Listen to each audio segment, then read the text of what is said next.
Պարոն նախագահ, դուք բավական հանգամանալի խոսեցիք Թրամփի ուղու հետ կապված վտանգների եւ այլն։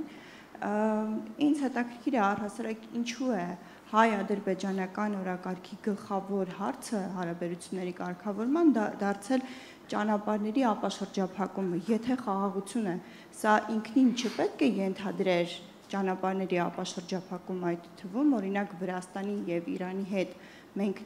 նման համաձայնագրեր առհասարակ ունենք, թե ոչ, եւ քանի որ խաղաղության մասին ենք նաեւ խոսում, աշխարհում հիմա սպառազինությունների մրցավազք է եւ այդ մրցավազքից հետ չի մնում նաեւ Ադրբեջանը, ինչպես գիտենք, այս տարի ռազմական բյուջեն հասցվել է 5 միլիարդ 120 միլիոնի, եթե չեմ սխալվում, փոխարենը Հայաստանը կրճատում է ռազմական ծախսերը, սրա հետևանքների մասին կխնդրեի։ Երկու հարց ինչ որ ձևի միացրեցիք, հա։ Հիմա ավելի հստակ առաջինը։ Իհարկե, եթե ընդհանրապես պատերազմ հայտարարված չէր Ադրբեջանի նկատմամբ։ Իրականում ֆորմալ որ վերցնես, չես էլ հասկանում, թե խաղաղության պայմանագիրը ինչի մասին պետք է լինի։ Ամենից հետաքրքիրը, որ եղել է Հայաստանում հայտարարված ռազմական դրություն 20 թվականի 44 օրվա պատերազմի ժամանակ եւ մենք պարտվել ենք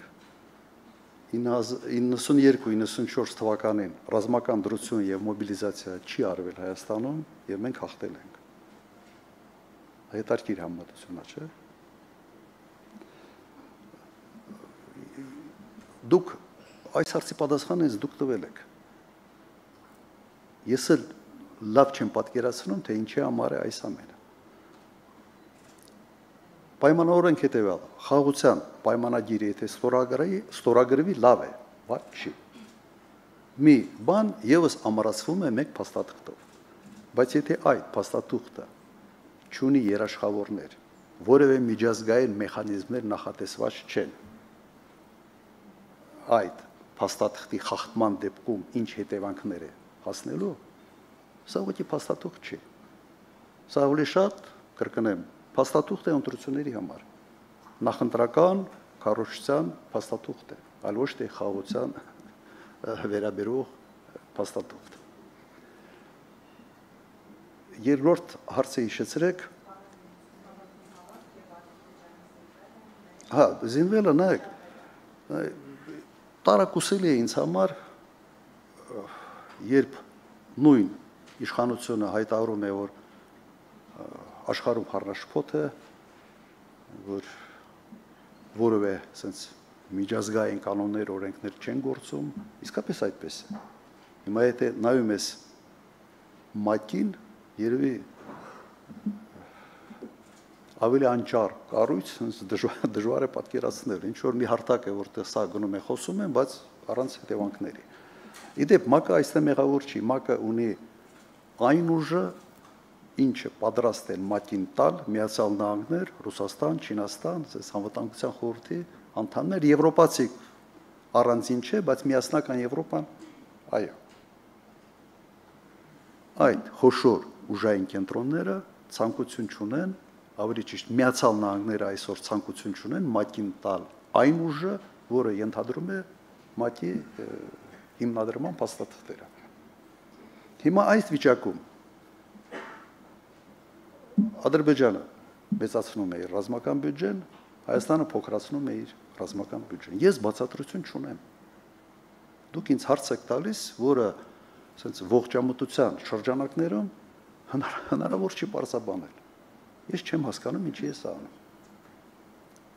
Կարող ենք միայն ասենց ենթադրության դաշտ մտնել եւ ասել հետեւյալը. դա անում է, որովհետեւ Ալիևը մի քանի անգամ ասել է, որ թույլ չտալու Հայաստանի միլիտարիզացիան, չի ասում էր։ Թույլ չենք տալու, զսպելու ենք եւ այլ եւ այլ։ Մենք չգիտենք փակ դռների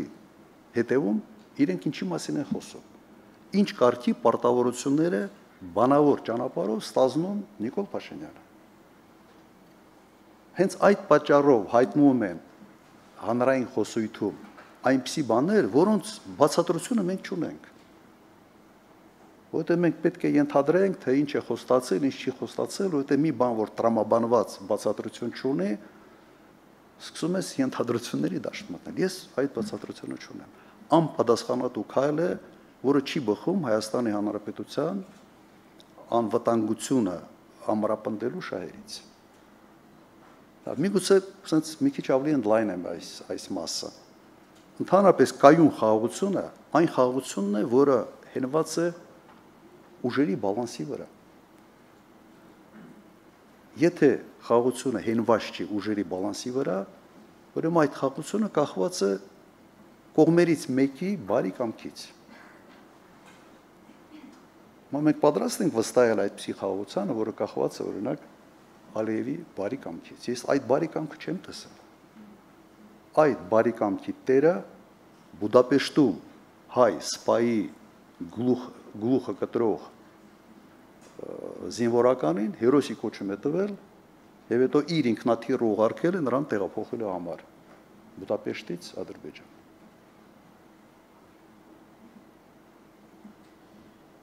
Մի բան կա էլի վրացական մի անգամ եթե չեմ սխալվում օգտագործել, ոչխարը սա կյանքը գելից էր վախենում, հետո չոբանի սեղանին նայել։